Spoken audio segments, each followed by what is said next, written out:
dude, every time I drive by, $48,000 for a car? You could buy 12 2006 Corollas for that much. Nobody ever does that. It's like, oh, sick, dude. I wish I could. Like, it's just like, dude, what the hell? Like, every time I drive by a Red Lobster, I pull into the fucking parking lot. I open up the door and I go, I would never fucking eat lobster. Seafood is fucking gross. And then I get back in my car and I just leave.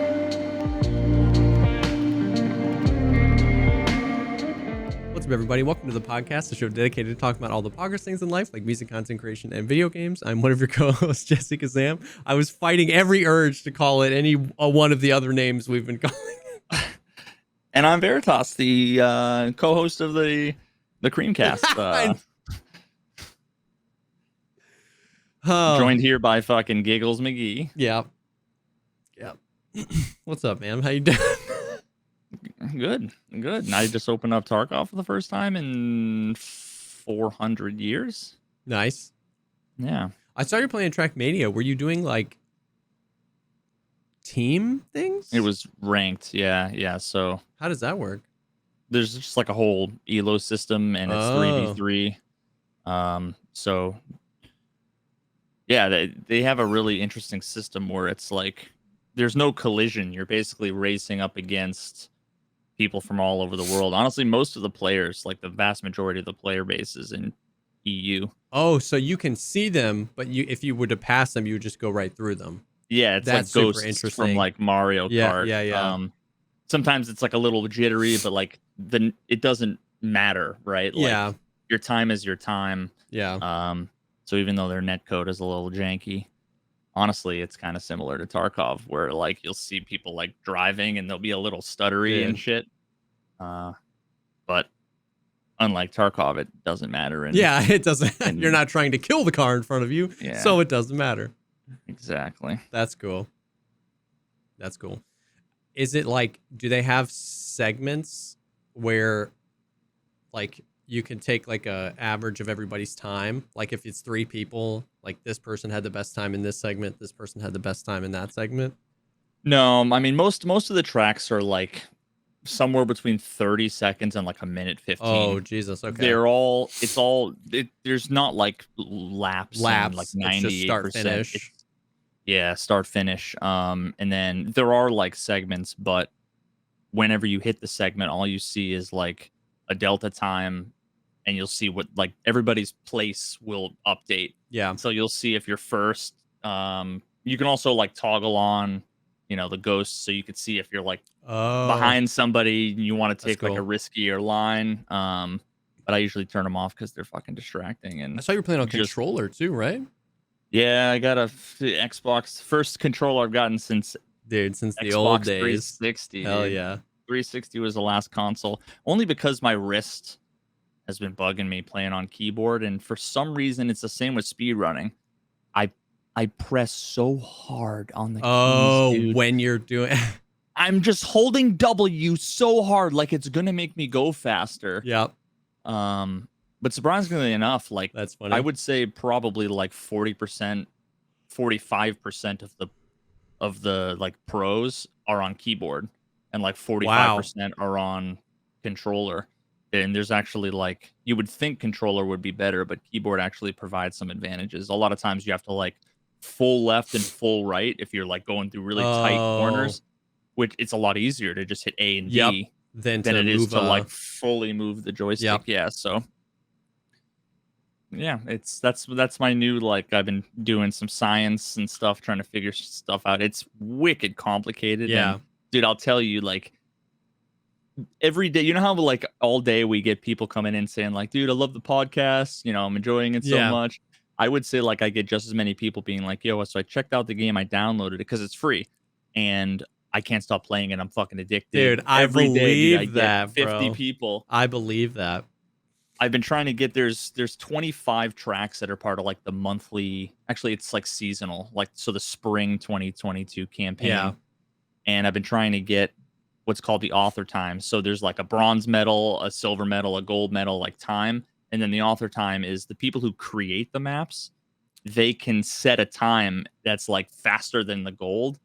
So I've been trying to, like, as a challenge for myself, beat the author time on all the maps. That's cool. And I mean, a few of the maps I spent 6 hours straight. So is there like a modding community where like you could make a map if you wanted to? Not modding, I guess, not technically, but is that like a part of the game, or do only certain people get Yeah, access? Okay, so like yeah. you can make There's a map. tens of thousands of maps in Damn. the older version, like Trackmania, Nations Forever. I think there was over 600,000 maps, and there's like 60 campaign maps Yeah. and hundreds of thousands of maps. And honestly, those are like the best maps, dude. Yeah, yeah, yeah, Um, yeah. it's fucking yeah, it's Dude, awesome. I feel like, and maybe they have one, but like I feel like it would obviously be less serious, but that would make a killer mobile game. Like being able to at like anywhere you are, just whip out your phone and like try and beat your, like, you know what I mean? Because of how fast I see you resetting it. Like I feel like Oh I would yeah, spend yeah. hours and hours on my phone without realizing I had spent hours on my phone, just chilling, like trying to beat my time on a certain map. Like it would be less competitive in the sense that like obviously a phone screen isn't the best controller, but it's simple enough that you could do it on a phone. And I feel Yeah. like it would be super addicting. Yeah, dude. Honestly, seeing some like speedrun games on mobile would be really sick. Yeah. Um, to be able to do shit over and over and over again. But the best part, and I said this back when I was playing a bunch of Mordhau, one of the best parts of the game for content creators is the replay system. I spent like four Yeah. hours messing with the replay system. Dude, like you can customize the depth of field of the camera, the focal length. Bro, You can add filters. You can change the time of day. You can add that's ray cool. tracing, change the like everything. Someone did this crazy edit. This guy Chromo is one of the pros. He did this sick edit where it was like with the music, like it would the car would like speed up and slow down like with the music, and that's all like built in. Dude. It's a little clunky and stuff, but can you imagine in Tarkov, dude, a replay system where you Bro, could freeform camera, set it up, that change the depth of field and the zoom? Imagine the content it that would would be be created. unreal. It would be unreal. If I ever make a game, I'm like it's gonna have a replay system. Yeah, for sure. And It's like one of the most important things. that's like for real. I mean, I told you last week, I've been going back down the rabbit hole of like the JLK videos because they're so good. And I've actually talked to people that know JLK, and like DayZ doesn't have that free cam thing, but he has that in a bunch of his videos. And it's like similar to like Tarkov, where there's like a mod of DayZ where you can do that. But so like he like he'll do his adventures, and then he'll go back and almost like storyboard it like a movie in post, and then any scene he thinks he wants that for, he goes into the mod and recreates it. So if it's like Yeah, if he yeah. just died and then The it's like multiplayer, the mod. no, I think he spawns in other people, kills them, and then lays them the same way and puts all the gear on that they had in Yeah, the yeah, yeah. stream. Oh my God, dude. And so he spends so much time doing it. And I'm thinking, like, how many people has he brought to DayZ with like 10, 15, 20, 1 mil plus view videos? He's got his cartel video that has like 6, 7 million views. How many people has he brought to DayZ? Like, if you're making games in 2022, something like that for content creators is probably the best marketing budget you could ever have. Allowing people to make these movies, this epic content in your game is far better marketing. I mean, how old is DayZ? How junky is DayZ? And I watch his videos and I'm like, I want to play some DayZ. 100%. Like I Think about like when Interchange came out, or like dude, how they do those the trailers. trailers, yeah. Imagine if content creators, like I'm sure a bunch of them would just be mediocre, but there would be Dude, so many that would be just fucking phenomenal. phenomenal, dude. Yeah. It would be so sick. We can all wish. I bet if that happens, it happens in arena. You know, it's going to be a different back end. The maps are going to be smaller. Like, I bet that would be probably an easier place to do it. Not saying it will, but I'm saying if I'm them, it's an easier entry point for something like that than in 40-minute raids, or if the game goes open world. How do you know what I mean? Where do you start? Where do you end? So, but yeah, that would be so sick. Oh, that'd be so sick. I need to convince Nikita to put that on the radar. I mean, the thing is I don't know how motivated he would be, considering like they don't need to do more marketing. Oh, you know yeah, what I mean? yeah, like, yeah. But I just bought a thick weapon case. Finally, I was waiting for the event to be over so I could do the trade, even though it's like the not barter. the most economical one. Yeah, for the Bitcoin, Oh, nice.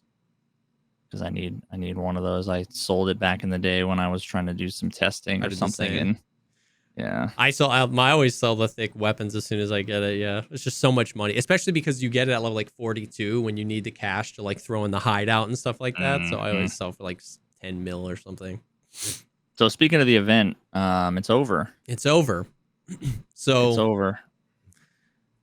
there's like a lot to unpack with the event, not in like a tinfoil hat, what did it mean kind of way, but just in like it was so interesting because it started with that tweet where Nikita was like, 30,000 likes and I'll delete the traders for 5 days. And then he was like, I'll do the flea market too. And then later he was like, calm down, people. It was planned. But then the event went longer than 5 days. Yeah. And then because like on the halfway through the first day, we got the counter and the 1.5 trillion. And it just took us forever to get there. And we actually get there? Yeah. Because I wasn't. But like I wasn't there paying was attention. all sorts of like conspiracy theories on like BSG is just pumping the numbers because like obviously it was going like less was being accumulated almost every day. Like it was pretty consistent, but it was kind of trending down. And then they were like, and then he did the thing at like at 1.2 trillion proper will be unlocked. And like 600 billion rubles was raised in that one day. And it was like, whoa, like, cause people like got into the back end and were like graphing it. Yeah. It was crazy. There was a bunch of like Google Docs Yeah. and stuff like that. And which I don't know if they were toying with it or if it wasn't, but it definitely took longer than 5 days. It was closer to, I think, 7 days for us to get to the 1.5 trillion. And then like 10 minutes after they hit the 1.5 trillion, all the traders were back and there was a new note and it was like, he is not happy, but yeah, but like there wasn't like an event, there wasn't a patch. It was just like the traders are back, and it was weird. I was surprised, honestly, at how many people, either in my stream or other streams, had this sentiment like, if you weren't doing your part, you were like a freeloader or a scumbag 100%. or you were selfish. Did you donate any? I donated 25,000 by accident because I donated 45 million rubles, and I had every 10 minutes people coming in and being like, you don't need 50 million rubles. Like, I can't believe you're not donating. And I was like, I would never donate because people would tell me to. If anything, I would have donated 2 or 3 times as much. But every time somebody told me to, I wanted to less. So I was like, I'm going to keep this money. I mean, like I just don't hoard money. Yeah. So I've been sitting at 4 to 5 million just regularly. Yeah. And I've got, 6 junk boxes full of ophthalmoscopes, defibs, LEDXs, and I just can't be fucking bothered to like go through and sell everything. But like, what am I I just gonna throw away a few million for what? Like, imagine if you didn't give away 45 million. Yeah. It would have been 6 minutes later. Not even, 100%. 100%. So like, it was so weird. And once again, like most things that started with like funny memes from streamers that ended with like, because Pestily tweeted out like a joke. He was like, if you have more than 60 million rubles, like you're a scourge to the Tarkov society. Like, it was very obviously a meme. Like, you didn't even need a kappa. The way it was worded, it was like obviously. But then people were like, if you had 61 million, like Pestily just set this arbitrary number, and if you had 61 million, people were like, oh my god, like why don't you listen to Pestily and delete your money and throw it in? And it was like, dude, you guys take things way too seriously. I'm so glad I wasn't playing a whole lot, to be honest. Like, there was so much. I mean, yeah, you should be. Yeah, I'm glad you didn't play a lot too. That was some of the worst of the community came out. And obviously, like, there were, like, if you look into it, there were tons of people that really enjoyed the event. It was just those people, the people that love to be those people were just like extra double, triple those people during this event. and it was brutal. But oh, did you see the Dr. Lupo thing? Did you No, see no. Nikita? Okay, so Lupo was playing, and Pestily just like hopped into Lupo's Discord. Like Lupo was just playing, and Pestily was like, "Lupo, if you do not give away all your money right now, you hate the kids. You know everything Pestily does is for the kids. He's like, you hate the kids if you don't give." And then left the Discord call, didn't let Lupo respond, and so Lupo was like, "No, I'm keeping it all." And then like 30 minutes later, he gets a system message in the game from Nikita, and it says, "Give all your rubles now or else." And he's like, "No, Nikita, I won't." And so he doesn't. And then like 30 minutes later, he gets another system message from Nikita, and it says, "Here's all of Pestily's money. You better donate it." And it was 50 million rubles. And Lupo just took it and kept it, bro. I would have done the same Dude, fucking I thing, know, dude. it was so sick. He just took the money, and it was like, it was so... Did he actually take it from Pestily? I don't think so, no. He just like printed the money and said it was from Pestily. He played the Federal Reserve. He's role playing. Dude, it was so great. So like stuff like that was freaking funny. Yeah. The event in and of itself, the no traders, no flea, and then like, you know, half of the event was we had the flea but not the traders. Like, it was just one of those things, man, where like I understood everybody's opinion. It was like, if you were new, then it probably sucked. If you hadn't played Tarkov in a really long time, it probably sucked. If you had a bunch of quests you were about to turn in, it probably sucked. But also, like, and even to me, it was really annoying not being able to buy backpacks. And it was really annoying not being able to buy pistol grips for all the guns that I had. But then at the same time, like, I kind of loved that finding a Salua was Pog. Like, you know what I mean? Yeah. Like, all this stuff we talk about, like, I loved that I would find any pistol grip that would fit an M4, and I was excited about it, not just the metal ones. I was like, oh, sweet, I need these. So, like, there was a lot of the people that have been playing Tarkov the longest were like, this is actually kind of sick. Like, parts of this is fun. And everybody just wanted you to be in a extremist bucket. You know what I mean? Where if I was like, yeah, the event was pretty cool, it was just like, oh my God, actually, like, and it was just like, I didn't say you had to love it. I didn't say it was a perfect event at the perfect time for the perfect length. I was just like, oh man, it brought some unique gameplay back to the thing. And it was just like, but it was definitely, there were definitely parts of it that were fun. And I felt extremely vindicated in my hoarding. Extremely vindicated in my hoarding. Yeah, I went to, I think probably the most experience I had of the event was like the first day of it, or maybe the second day, and then when we did duos. Oh yeah. Last week, and the coolest part about it was the kind of like jambled. That's not a word. Jambled, fucking janky ass. Thrown together kits. Yeah. Like, remember when we spawned in on Lighthouse and then ran up the mountain and we got in the fight with those two guys that I ended up killing? Yeah.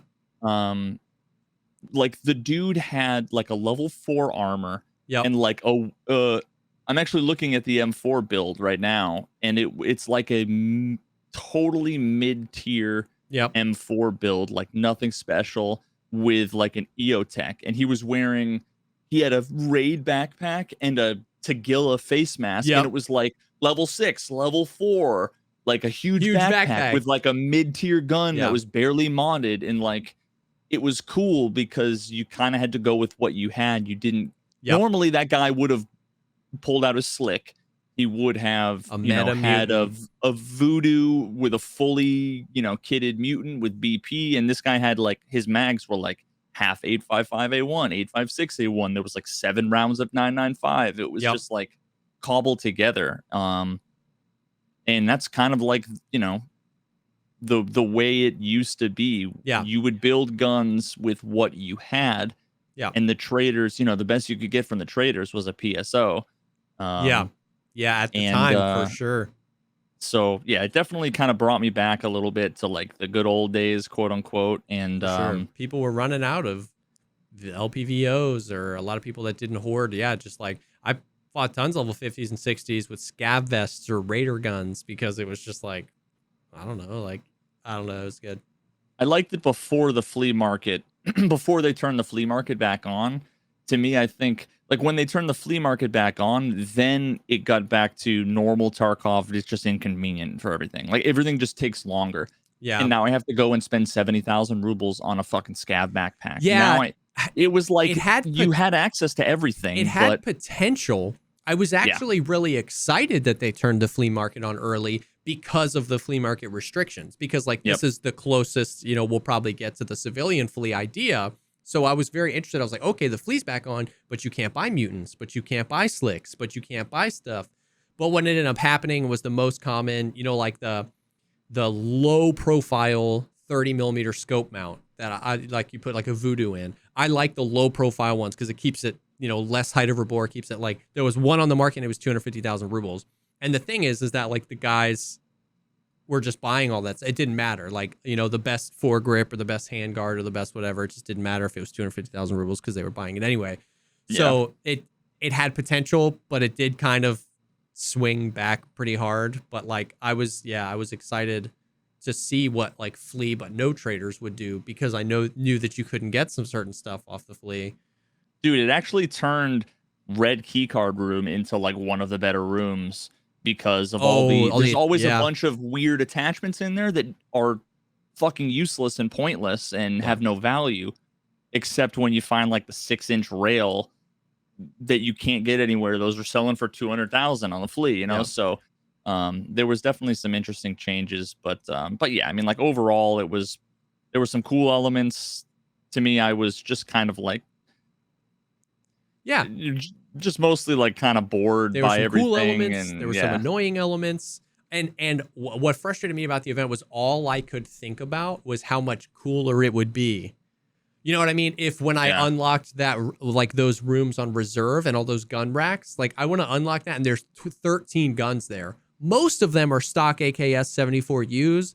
2 or 3 of them are like mid-tier kitted AKs, like the and guns. And one of them is like a goated one. Like, you know what I mean? I wanted to be able to find cool ammo and more weapon parts. Like, it got me thinking, like, holy cow! Like, most of the stuff we're looking for doesn't spawn in raid. If it did, how much fun would this be? But it just didn't spawn in raid, so you were like, okay. Or it spawns so like the low profile scope mount. There's spawns so arbitrarily low. Like it's just like, where do I go for that? Like, so, but yeah, it had potential. And then what was carrying it was the lore and this idea that we are gonna get something at the end of it. Like this was the most lore-driven event ever. In the past, they'll do an event with like one like screenshot of a weather report or one note, and then the event starts, and then we get a little in-game message when the event ends. That's normally the extent of the lore. And this time we got a message before, we got tons of messages during, we got demands from the new trader we haven't seen yet. This is the first event that was lore, in my opinion. All the other stuff wasn't even lore. True. It was some justification. A justification. That's a good way to put it. But this was so lore driven. There was a bad guy who was extorting us. He scared away everybody else. There was a reason. He was writing us notes. There were more hints that he was a part of the cult. There was so much. And like, on one hand, you can say, well, they didn't say they were going to do anything other than the event, so they didn't really blue ball us. But on the other end, you could be like, this really felt like it was leading towards something, and then yesterday or whatever the day was, we reached the money, the traders were back, and it was like, oh, yeah, okay, I mean, that was it, okay. That's why I was just kind of rolling my eyes for so long, where it's like, I don't know, I just felt like there's no reason, and I could have been wrong, as we said 8 billion times, but I was just like, I just don't. It just doesn't seem like there's any reason to assume there's going to be some like poggers fucking thing that's going to happen after this. Like it would be very BSG to have everybody thinking one thing and have it be completely fucking another thing, So I'm just like, nobody knows. It's all speculation. Yep. And like people are like, maybe, they pushed it back because the event lasted longer than they thought. It was interesting. Like 2 days after they added the counter with the 1.5 trillion. Nikita tweeted out like a Batman gif where Batman was like, interesting. And it kind of felt like he was surprised at how slow it was moving. Because he said this was going to be a 5-day event. And on day 3, we were like, we're not going to make it in 5 days, bro. And that was around when he was like, interesting. So I wonder if they thought it would go faster. Well, like what would it... See, that was the other thing too, is that they said it was a 5-day event, and then they gave us a goal with like an ultimatum, and it's like, he said it was a 5-day event. It's either a 5-day event or there's a goal. Yeah. So that was less reason for me to like donate money. I'm like, I'm going to donate money, and we're not going to even like whether we hit a goal or not. It's we get traders back after 4 days instead of 5, and I gave away all of my money. And then if we don't get, like, are they gonna not bring the traders back? Yeah, because then everybody's gonna be fucking pissed because they were like, yeah, we voted because we wanted 5 days, not more. 100%. So I don't know. So it's very interesting. I don't know what to think, to be honest with you. I don't know whether to think that there was supposed to be something and it got pushed back. We thought we would have the lighthouse. God, here the speculation continues. Well, no. Not even like, not tinfoil hatty. I mean, there's definitely people that think the wipe is next week now. Like there's always there was a 12. I tweeted out something. I was like, because it said it was like, he is not happy or something. And I was like, he is not happy has 12 letters. Wipe on the 12th confirmed. And like people were like, you think so? And I was like, no. It's like that internet historian video, camping at the end of the world. Did you end up watching that? No, I haven't yet. But it was the guy who was like, the world is going to end on May 21st. Yeah. And then it was like, just kidding. It's August 21st. Yeah, and you just keep moving the fucking goalpost. So, but more of just like, I don't know. Yeah, I'm more of just like wondering. Once again, not to be a conspiracy theorist, just from a practicality's sake, wouldn't you agree that at the end of that event would have been the best time to launch the Lighthouse expansion? Not as far as timing, as development timing. In my mind, those two go so well together that they either should have pushed that patch out the day the event ended, or they should have postponed the event until they knew they could put the patch out. Because it seemed like they went so well together. That, like, in some of those letters, he was referencing the other bosses. The whole thing was Lightkeeper was extorting us. Like, it was like, this makes too much sense. Like, why didn't this happen? You know what I mean? So I mean, your problem is assuming that anything they have done or will do makes any fucking sense. I said that the other day too. I was like, I think the mistake I'm making is expecting sense. They're just fucking winging it, dude. I think, yeah. But yeah. So like I don't know. I have absolutely no expectations now, in the sense of like, at this point, I don't think we're getting any sort of like patch or anything until probably summer, because you know what I mean? Or at least I'm not even picking dates. I'm just saying, like, at this point, all my expectations have been lifted, and I'm just going to either play the game or play other games until something happens, because I think at this point, trying to figure it out is the problem. Like, I'm not trying to figure out what... There might not be anything to figure out. Exactly what I'm saying. I'm not trying to figure out what toy my toddler is going to play with next in our backyard, because there is no rhyme or reason. You know what I mean? He picks up a toy, he throws it into the neighbor's yard, he kicks the ball over here. It's like, I'm not like, I wonder what the order is. It's like, there is no use trying to make sense out of that. It is just a 4-year-old running around having a fun time. So it's like, in that vein, it's like, I think there's not really worth trying to figure it out anymore. I feel like my complete and utter indifference, like in a weird way, is like vindicated, where it's like, I'm just not convinced anything's fucking happening, which is why I don't care. I'm not interested. I don't give a fuck. Like, and like, I remember 49% of the people were saying the wipe is going to happen. 49% of the people were saying this is a genius way to have a soft wipe. Yeah. I barely played, and I have 4 times the money I have. I guarantee, like, you have, 50 million rubles less than what you did before, and it's not going to change anything about the rest of the wipe for you. For me, right? no. And there are definitely people that made a lot of money, people that didn't want to give, that utilized the event to make a lot of money.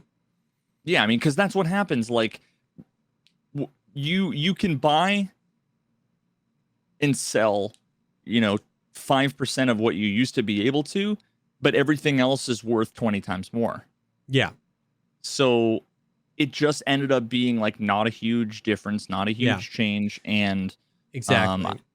And it didn't do I don't know, it didn't do anything. It didn't flood the economy with money, and I don't think it took out, like, obviously it took out 1.5 trillion rubles, but I don't think it had the effect that people thought it would. Like, the people that didn't have a lot of money, it just didn't donate. The people that had a lot of money donated an amount that didn't matter to them, and we got to 1.5 trillion. So it's like some people made money, some people lost money, but I don't think the economy has been changed moving forward. No, maybe if it was 100 trillion and everybody, I mean, here's the problem. That's something that would like make sense in an actual real economy where to like counter inflation, if they were like, turn in all your fucking dollars, we're gonna shred them, or whatever. Then it would actually change the money supply. But the fact of the matter is that there's 900 Federal Reserves in Tarkov printing money all day, every day. Yeah. The Bitcoin farm is just printing infinite money. Yeah. Every time you sell anything to a trader that you find in raid, you're printing money. So there's always just going to be like runaway inflation. There's no 100%. limit on it. So it just doesn't matter. And even if it did have an effect on the economy, it would have been a speed bump for a week until everybody until which once again was at least why I thought there was credibility to this was leading up to an event, like, or a list was leading up to the Lighthouse expansion, because maybe it was like the Lightkeeper was going to sell a bunch of super expensive stuff and they wanted us all to come right off of having less money. Yeah. Because exactly like you said, at best, it's a speed bump. That's a great way to put it. So it was like, well, if you're going to drop the big fat trader guy that sells a lot of stuff, you'd be like, yeah, let's make the speed bump and then put him in right here. So at least for a day or two, it felt like, ooh, but then they didn't. Like, you know what I mean? Like, here we are a few days after the event. It's like everybody's probably back to complete normalcy. You know what I mean? Like, yeah. And the people that donated hundreds of millions of rubles did it because they knew that they could make 20 more million in 3 days. You know what I mean? It was like, yeah, the only effect that it had on me that is like a lasting effect I'll feel, quote unquote, is that my ammo reserves same are like BP, I've got 200 rounds instead of 2,000 rounds. Same. It was kind of annoying in that like I have like fucking 1, 2, 3, 4, 5, 6, 7 UMPs and Vector 45s, and I just couldn't buy like AP, so I'm like, they just kind of sat there. And to me, but that didn't like change the meta or change. It was just, okay, I'm just going to use the AKs that I have and use BP. And so, yeah, I mean, it just, I don't know. As I said before, it just felt insignificant, Yeah. Yep. Holy shit, weapon cases go for 10 million. I'm about to sell my weapon case. Regular weapon cases? Yeah, they normally sit between 7 and 10 million, yeah. Shoot. Yep. And I just like, and it always, we talk about this every time there's like a major event, but it always just bothers me that I want to like screenshot and like on Twitter. It would be useless. Everybody that like commented on all of my stuff being like, there is literally no way they don't wipe at the end of this event. You know what I mean? I'm just like, where's your freaking accountability? I just want to be like, where's the wipe, huh? Where's the wipe? All the people that are, they're never anywhere to be found. No, exactly. They're exactly never anywhere to be found. Yep. And then we got 2 tweets from Nikita, one with a bunch of therapist concept art, and then one with a bunch of proper concept art. Mm-hmm. And, you can take that on anywhere from the spectrum of, here's some cool concept art, to these are going to be the people, these are going to be the first to in-game traders after the Lightkeeper. You know what I mean? Like, and this is like what they could use, which is or they're just updating their fucking avatars, in the or menu, they're and just that's updating it, their you know, avatars. like, Yeah, they've shown us though like 3D models of Proper in the past, but that's just one of those things that it's been so long since he's talked about. Like, I don't think we can take what he's said in the past about it, because at one point the plan was very. It wasn't even like a secret. Like the plan was like, yeah, we want all the traders to be in game. But that was so long ago. I just don't think that we can confidently say that that's still the plan. I feel like literally never thought of this until now, but to me, it seems like one of the most realistic things before then might be like a new UI for traders. Like, you remember how they added, you can see all your teammates in the menu, and you can, the animations while you're waiting in queue. Like, imagine you go, and instead of it being an avatar of Prap War, it's like the room with the desk, and he's sitting there, like, he says, like, "Oh, welcome, comrade," and he has a little animation, and then he just sits there, and while you're scrolling and picking, he checks his watch or takes a sip from. That's like very, very likely that could be why they're working on the 3D models at this point. Yeah, I mean, again, I don't know. I mean, that makes sense. You know what I mean? Like that makes a lot of sense. Yeah, it would be fucking cool if like the traders, even if it was like not in raid to be. I mean, this is how I would do it. I would make it so that you're like, I want to go to Prap War, and it was similar to the hideout, where you step in and it's like Kiba. Yeah. Where you walk over the wall and you like look at a gun, and you might even be like, try out this gun. Imagine going to mechanic. Look, like all of the guns for all the barters. Yeah. You're like, I have no idea if this 9 bajillion ruble gun that looks cool, it might feel like absolute shit. Do I really want to trade 17 Bitcoin for this thing that might just be hot garbage? Imagine being like, purchase, try, and you could just grab the gun, walk over to the little shooting range. Yeah. There's so many cool things they can do.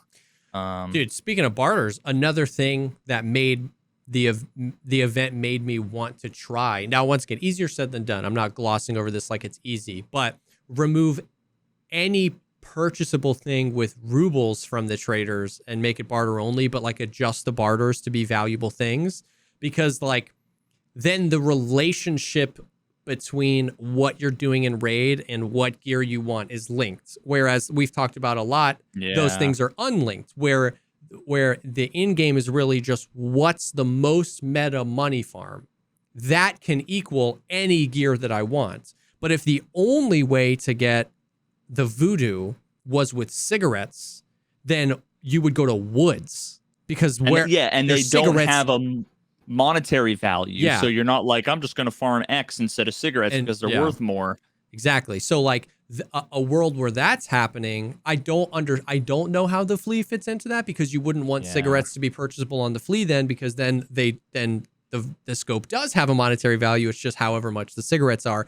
But once again, it's just like, and this I think was the value of the event, at least to me, was it just got me thinking about a universe where, because think about that, where it's like the things are available, there are traders, and there's all sorts of stuff you could buy, whole guns, attachments, this.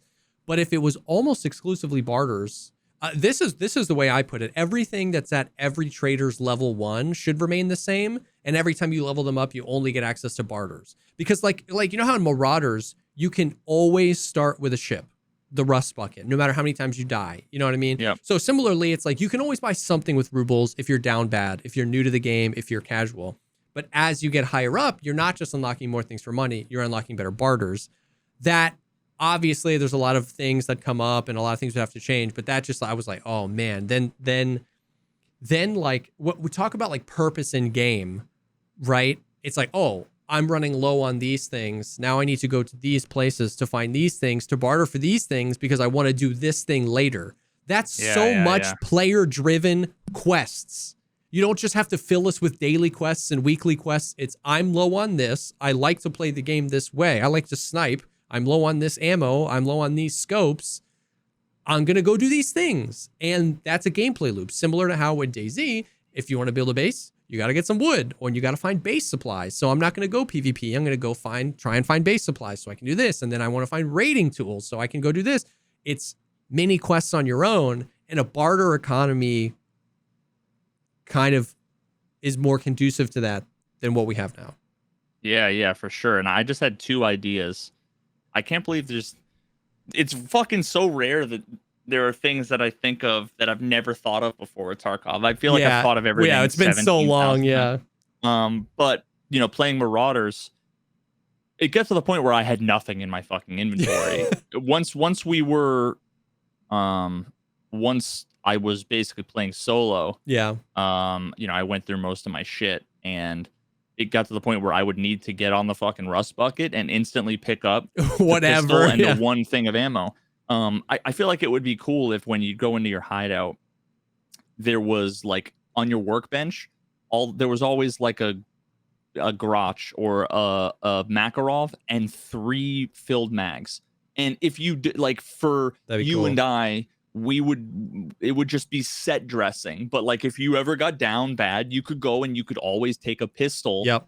And I feel like that'd be cool. It wouldn't change the economy. No. Like it wouldn't fucking change anything. It would just be like there would never be a reason to hatchet run if you could always take in a pistol. Yeah. So that was just something little that I think would be kind of cool. For sure. The second thing is whenever they've talked about in raid traders, I've literally always, I haven't thought about it a whole lot, but I've just always pictured like therapists sitting, outside of the building, just like standing there and walk up and press like A, and it would open up like a dialogue or whatever. Like I just never thought about it. And everybody was like, oh, how are you going to not get shot? How is that going to not get camped? Blah, blah, blah. But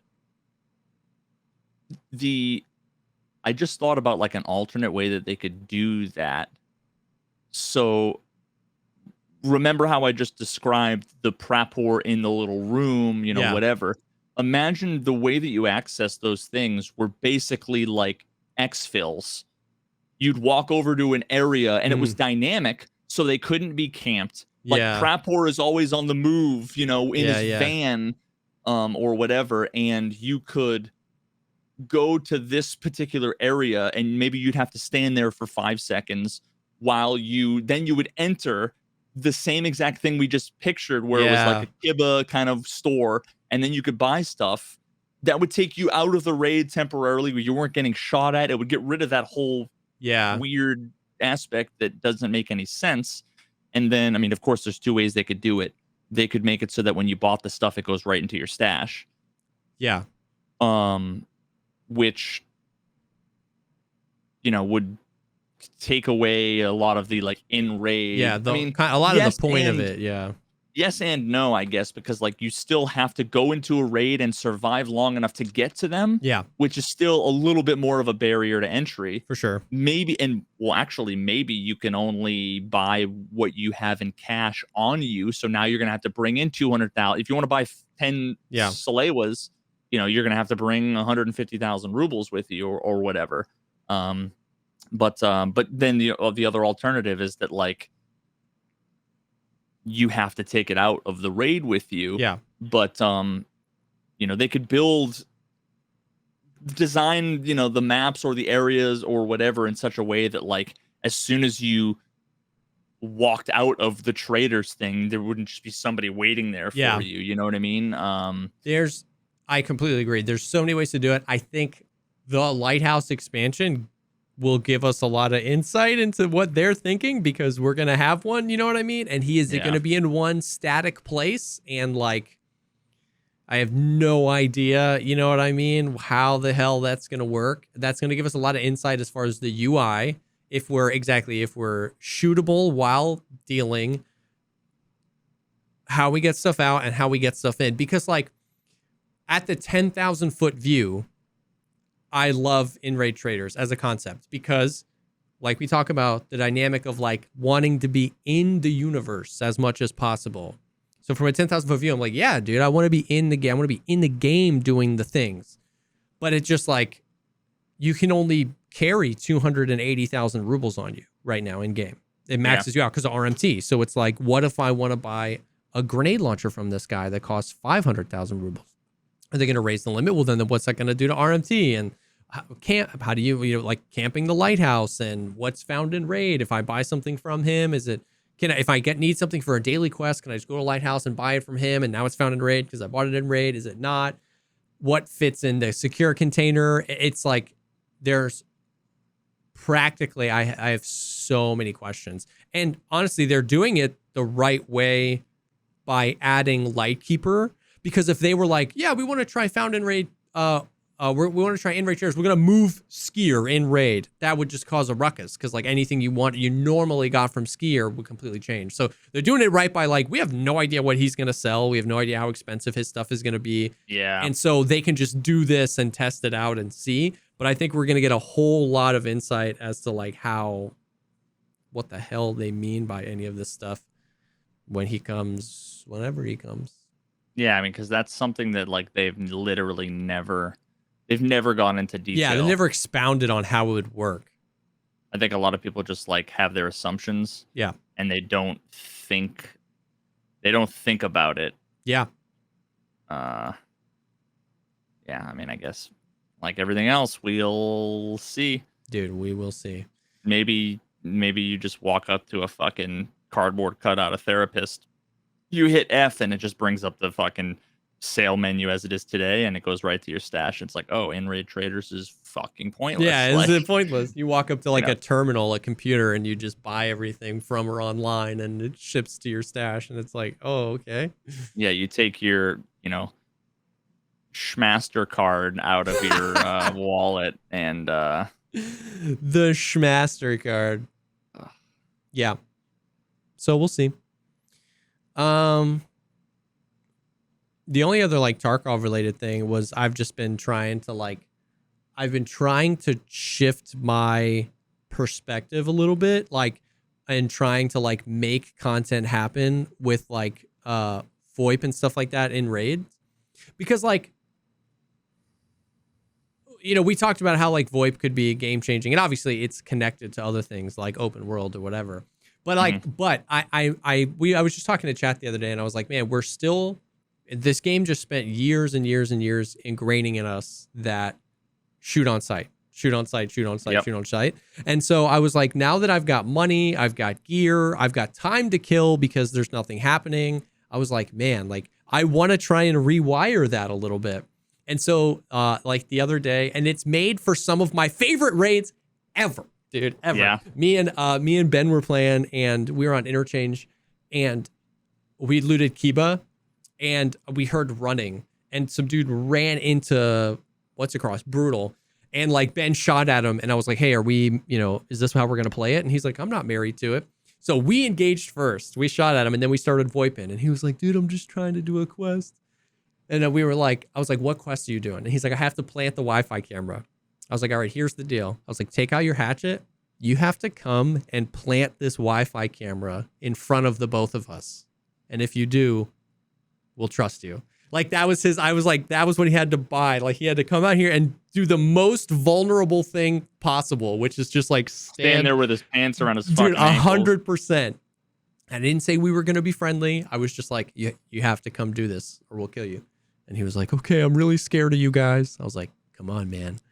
And he comes and he plants the thing. And while he's planting, me and Ben go through our inventories and drop everything we have of value, like Tetrises, ophthalmoscopes, like in front of the thing. And we were like, all right, dude, let's do it. And then like Ben dropped him a gazelle that he had found on another guy that he killed. And the guy was like, yo, is this a half-used gazelle? And he was like, yeah. He was like, yo, I need to plant that at the stage. And we were like, well, come on, buddy. And we took him. He planted the thing. Oh, hell yeah, dude. We had hit the urinal thing, so the Killa safe room underneath was open. So we took him there. I'd probably never even fucking seen that before. He literally said, I've only seen this in YouTube videos. And as soon as he said that, both me and Ben, because I dropped a bag on the ground with more loot, and I said, loot the bag. As soon as he said that, without even thinking, like I didn't tell Ben about this, we both looted the bag and both dragged in our 11SR key cards to unlock that thing. And he was like, I can't take all this, dude. And I was like, bro, I promise you, it's more fun for me if you take this. Like, I swear to God, this is the most fun I've had in a raid in forever. And so I've just been trying to like remember that I have to like rewrite that. You know what I mean? And it's like brought a new love because at this point I don't care. Like because I'm so stacked in Tarkov, I don't care anymore if somebody betrays me because it's just like it was just as likely that I was gonna just die one tap to M61 from across the map. Yeah. You know what I mean? So it's like I don't care anymore. And dude, it's been funny. Like I'm trying to do that. I'm trying to like rewire it in my brain and hopefully it spreads a little bit. Cause like I'm still all for combat. I still kill people all the time, but just killing some random Timmy doing a quest is like not satisfying exactly, anyway. So. Dude, exactly. So it's been fun. Dude, one of my favorite memories from back in the day was there was, I mean, this is probably like 0.8 maybe. Back on, I think it was at Gate 1 is like the back factory key on factory. That back exit.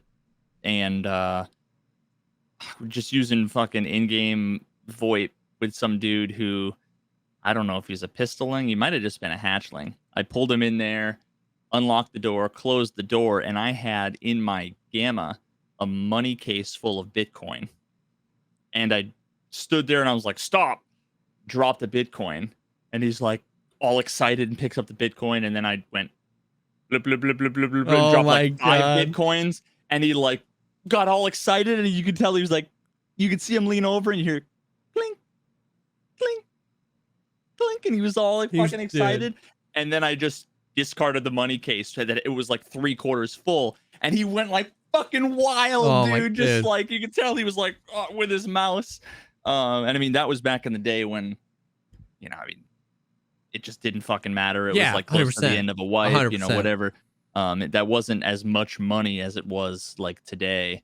But there was just no reason. That was, I think, when I had like 50 item cases full of Ford armors. Yeah. Like what the fuck am I going to do with all these Bitcoin? Like, you know, I've just got infinite stuff. 100%. And that I've been thinking about that. Like, we used to be able to bring whatever we wanted into raid. Like, I remember getting viewer kits with items cases full of loot. You know what I mean? Like, and it was just like, I got a thick item case full of guns. Yeah. And it was like, I get why they changed that for the RMT sense. But in the same time, in a VoIP environment is the best time to be able to bring that stuff in raid. Like, I wish I could bring a money case with 3 million rubles or 10 million rubles in and drop a 500 stack here and a 500 stack for this guy. I wish I could bring more than 2 Bitcoin in. You know what I mean? Like, and so it's, I wish we got even slightly a universe where both existed, where I could bring whatever I wanted into a raid and we had VoIP. But we didn't. But that also makes me think, if they are trying to push more stuff into the raid, they're going to have to revise a lot of that stuff. Like, if I can't bring a money case into raid, but the only way I can get a money case is go into a raid and buy it from therapists, like, something's got to change, right? You know what I mean? Like, yeah. So yeah, true. So I don't know, like, you know, but it's fun to. But anyways, the point was just like, that's the fun I'm having in Tarkov. That's part of the value I'm getting out of the game is like, hey, I can't forget that, like, this is still the first wipe with VoIP. And it's like, the community is still not used to it yet. We all VoIPed with each other because we were freaking, we were trying to be nice because we were all doing the same quests. And then it went the opposite way. Everybody had their kill quests and everybody was killing each other. And we've leveled off into like a relatively neutral thing where you get into a few VoIP encounters every once in a while. But it's like, be the change you want to see in the world. Like, I'm gonna just try and VoIP with everybody, you know what I mean, and see what happens. So I wonder if it's going to be any, does it change the RMT thing? If you can, I mean, I guess it depends on what's available from traders, but I was like, imagine, you know how people will pay $5 PayPal to get somebody to carry them through labs or whatever, like the cheaters. I wonder if it's like, you can go in and have somebody buy, no, I mean, maybe that's just all the same as it is now. Yeah. Yeah, forget I said anything. I don't think it's actually different. Did you happen to, I mean, I expect the answer to be no, but did you happen to see my the video I did on the CMS and serve? Oh, I did. I watched that video, yeah. So what did you think of the, like, were you surprised at all by the time to kill differences, the actual like Oh, real? uh, not really. Like I found it very interesting and it seemed really consistent. Like I think that was like one of the findings was basically across the board. It was like one extra shot to kill you. Like It was all like with zero point 0.2 to like 1.1. almost every caliber fell in that range. And Yeah. that didn't super surprise me because that's kind of what I had been saying. I guess I had always looked at it. I had always framed it through the lens of just how often I'm going to get that limb blacked out again. And I hadn't looked at it all the way through the lens on like how quickly am I going to die? Does that make sense? Like that's what I've always said is like the extra 7 HP. If I get shot in that leg again, that leg is getting blacked out either way. Yeah, so I mean it's so funny how many comments on that video were like, one of the things you didn't mention, and it was like, I mean, I did mention like half of the things that like Yeah. you didn't mention how like 3 different people said you didn't mention how you're going to have to take like a CMS kit in multiple raids because like, or you're going to have to like be constantly replacing it. I was like, I like said that, or even like Yeah, it was like like implied or whatever, like 6 times. you literally said, but the CMS has fewer uses, so it's up to you to decide how valuable that is. And it's like, but you didn't specifically say with words, Veritas, that 5 uses means that you're going to have to replace it potentially thrice as many times. It's Yeah, like, it was like I didn't say it because it was fucking obvious and yeah, everybody. you It didn't went without mention saying. that the CMS is the red one and that the Serve 12 is the black one. You didn't say that in your video, Veritas. True. Although, do you think it's black? To me, it's always looked kind of like a blue, purplish, like a dark, I guess I haven't almost looked like at it that palish closely. purple. I have switched to Serve since I got Kappa purely from the replacing it standpoint of like, it's easier to just keep one in there and use it. Yeah, and the number of people that are like, dude, you know how many times like I black out, 7 limbs? I'm like, Twice? Is that a good guess? in a fucking in one raid, you survive. Like, who the fuck are you fighting that like the scavs will fucking wreck you instantly? Yeah. Players will wreck you instantly. I'm like, what? I had one raid last wipe where I CMS/survive 12 11 limbs in one raid. Yeah. 11 and then sealed at 6. It was between the two of us. It was 17. It was a reserve raid, dude. It was these player scouts were hunting us down. But literally, I like I do like twice per raid almost all the time. But yeah. but then like my armor's blacked out, and exactly. like I'm just not gonna survive. At this very point, often. it's either you're dead or 3 limbs are blacked out and your armor's zeroed. So yeah, you're gonna staple them all together, but you're like, I should probably get out of this raid anyway. Like it's one of those two things. You know what I mean? Yeah. So I mean, one of the things to me that, because a lot of people said like I do it so that I can avoid the limb getting blacked out again. Yeah. But the thing is that like so many bullets have 40 to 50 damage. That's exactly what I'm saying. Like, yeah. it doesn't even prevent the your limb limb from getting blacked out again. Blacked out with one bullet originally. Yeah. So it doesn't matter how much or little, most of the time, it's just going to get blacked out with one bullet again. Yeah. So, I mean, back in the day when I did the video, I basically was like, the CMS is my pick for like the better thing. I kind of have since been like, it went from being, 60% and 40% to now it's just like 50-50-ish. Like, 49, 51. A lot of people like that it fixes a break, and it's like, yeah, but then when you get a broken bone and you don't have it zeroed out, like, do you want to wait 20 seconds to fix a break? Nope. And like, how often do I get like a lion? And I'm like, I kind of want to put the lion in the, not that it's even that valuable. Part of it's like that I remember just a lion being so valuable. So it's like, I'll take out the serve and put the lion in there. And it's like the serve has got 14 uses, and then I die. And it's like, oh, that 14 uses wasn't 14 uses. Yep. But yeah. So the other thing I wanted to brainstorm a little bit, because like I'm so close to it that I almost can't like see the forest for the trees anymore. Yeah. But I wrote that simulation, Oh and I've yeah. spent the last couple days making it a little bit more robust. I want to know like what other things I can do, because I have all the armor and all the bullets in the game, and I can do shots to kill, time to kill. So I almost feel like I can say like, here's the best, and I use best in like Yeah. magic Yeah. Yeah. quotes. Like Yeah. basically, this is one of those things where like, not that I wanted to be clickbait, not that I want to, but it's kind of like, this is the shit that most people want to know. What's the best For 7.62? And sure. For sure. it's a brain dead kind of question. And You need to do what's the best stomach armor, not the best stomach ammo, because so many yeah. of them. But like I was playing with Velian yesterday, and he had died like 3 or 4 raids in a row, and he had a slick and a wrist T on, and he got 2 tapped in the stomach by 45 ACP like laser match or FMJ. It wasn't even AP or RIP. And he went back to his stash and he deleted 40 slicks out of a thick items case. He deleted them because he was like, this is garbage. He was like, I just get 2 taps to the stomach every time. So like then people always ask, well, what's the best ammo that covers your stomach? And it's like, is the Gazelle better than the Korund?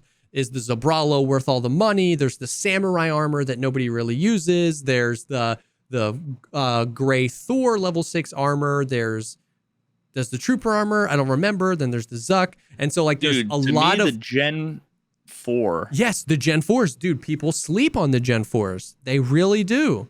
And the arms, man, I really think that, and even the high mobility covers the stomach. You know, the assault I think is arms and thorax, no stomach, and then the high mobility is thorax, stomach, no arms, and then the full is everything.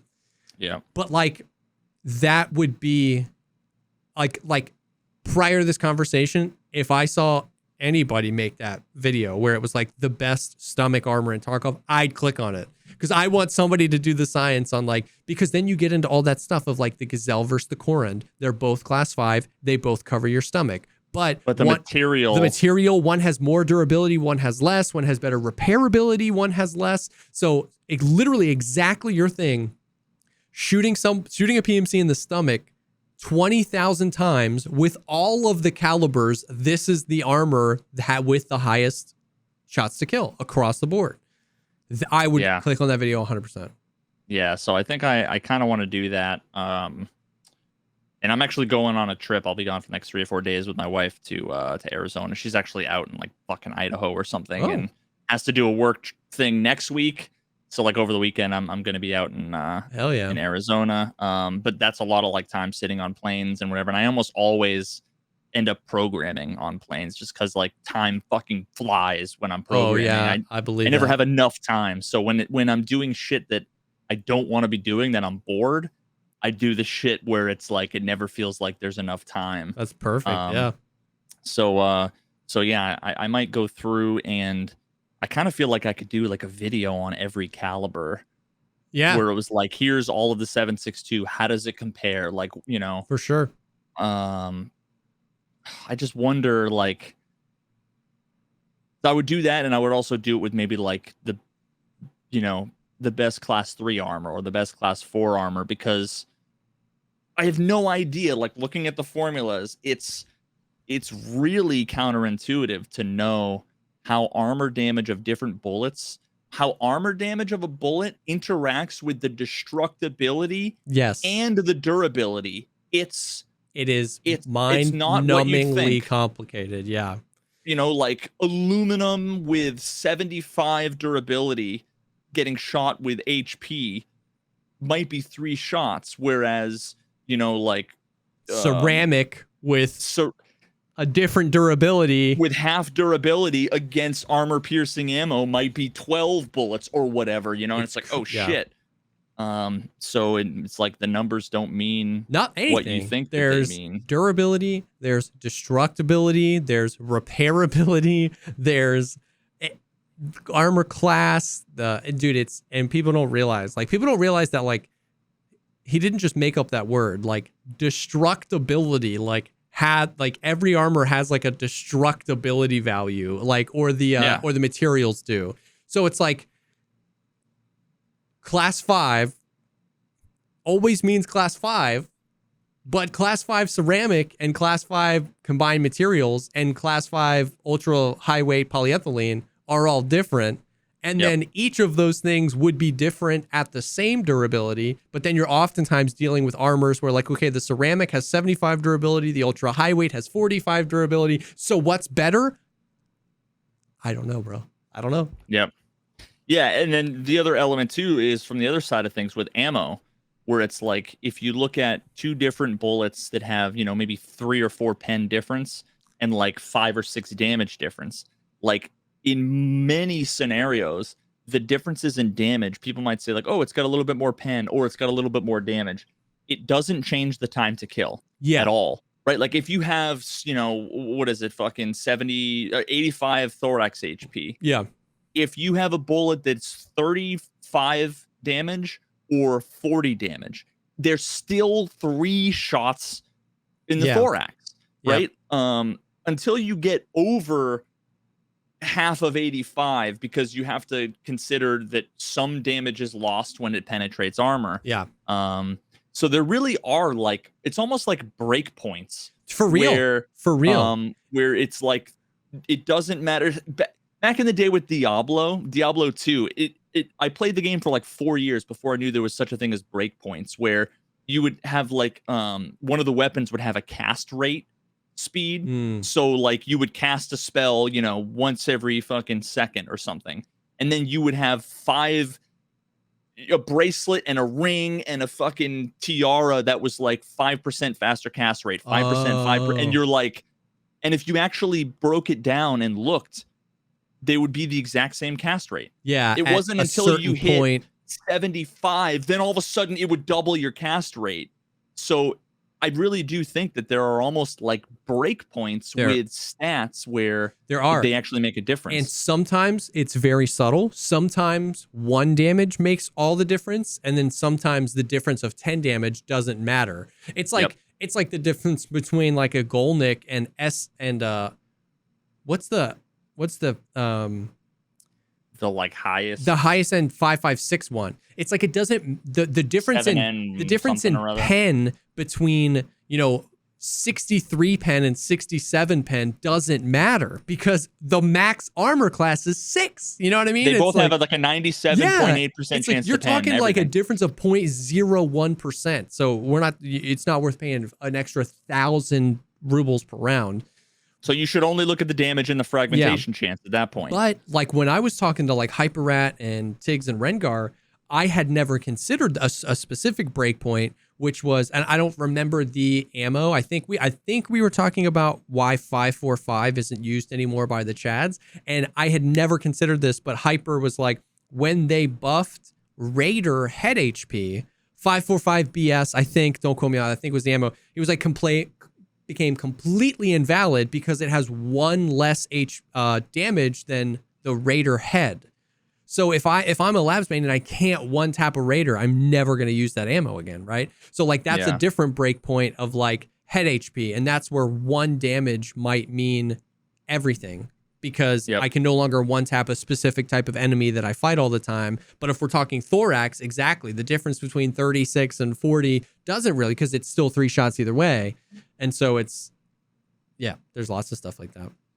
Yeah, so I don't know. There's I wonder how much, there's so many things that like people don't know. You know what I kind of want to do is, because I'm looking at like the JSON, because I have a script where I have all of the armor and everything like that, because it's just easier than to manually type it. Like if you look at a piece of armor, if you look at the data, there's an ID, there's a name.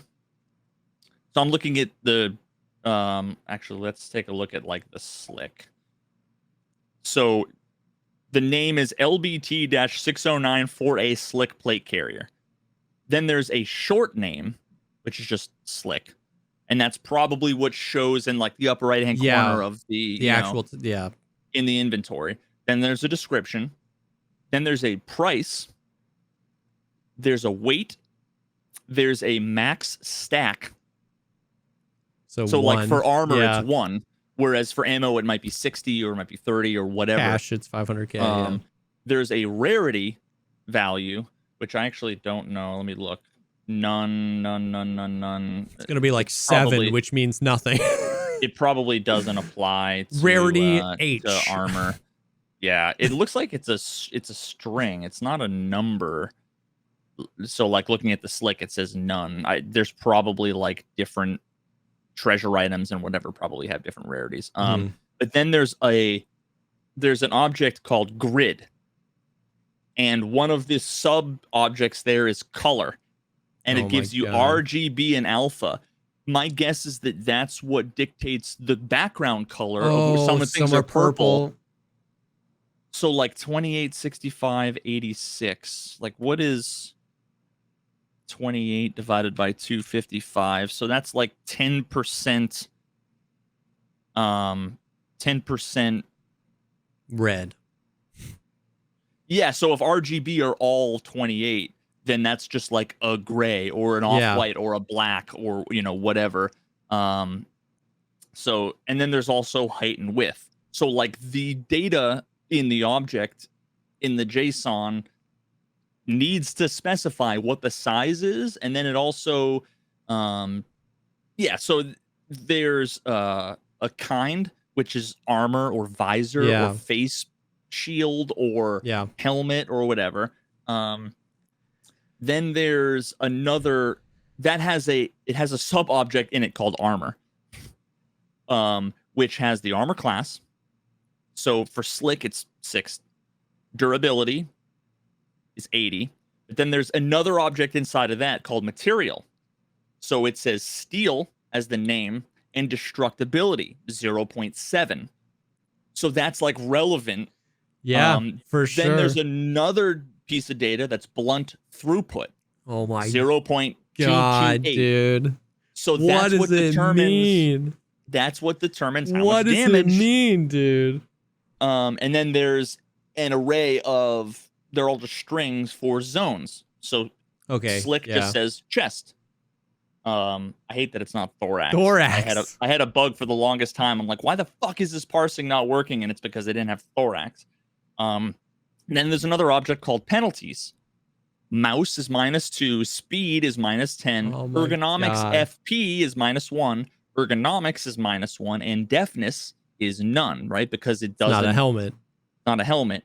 And then there's an array of things that it says blocking. Now blocking. So like for example, if you look at the wrist T, that has earpiece. So that means preventing it blocks a different the earpiece slot.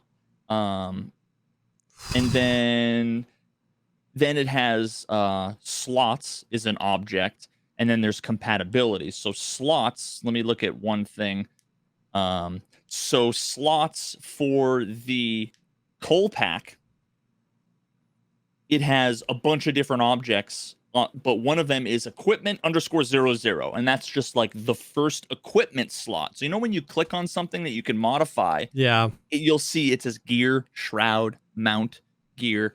So, and that has filter, armor, and then an ID, which is that ID. I guarantee you, if I copy paste it, it's the coal pack face shield. Yeah. So it's like in that slot, here are all the items that are compatible with it. And then it says required, true or false. So that's like a charging handle on a gun is going to be required. God. Bro, it's so much. And then what's compatibility? Dude, it makes sense, the whole blocking thing, because that's how you get stuff. Like you can wear a wrist tee with the visor down and a pestily mask. Because it doesn't block the face mask thing, because normally you would just put a face mask under like a helmet, but you can like wear the freaking... They probably just didn't. They probably have to just manually go in and add, we're adding a pestily. Like, what are all the things that are not compatible? And maybe if they add them at the same time, they just don't update it, or whatever. But yeah, I mean, like that is everything that defines the armor. That's so much, And then the ammo is just, I'm not going to go through everything, but the ammo has basically all of the same shit, except it also has tracer, true or false, caliber, tracer color, subsonic, true or false, casing mass, bullet diameter, velocity, ballistic coefficient, retardation, fragmentation, and then insight. So this is actually really interesting. Fragmentation, it has a chance. So like one of the 8 this is the airsoft fucking BB. Why am I looking at that? But the fragmentation object, it has a chance, but then it also has a min and a max. So like 1 and 2. So maybe that means like how many fragments. I don't know. Interesting.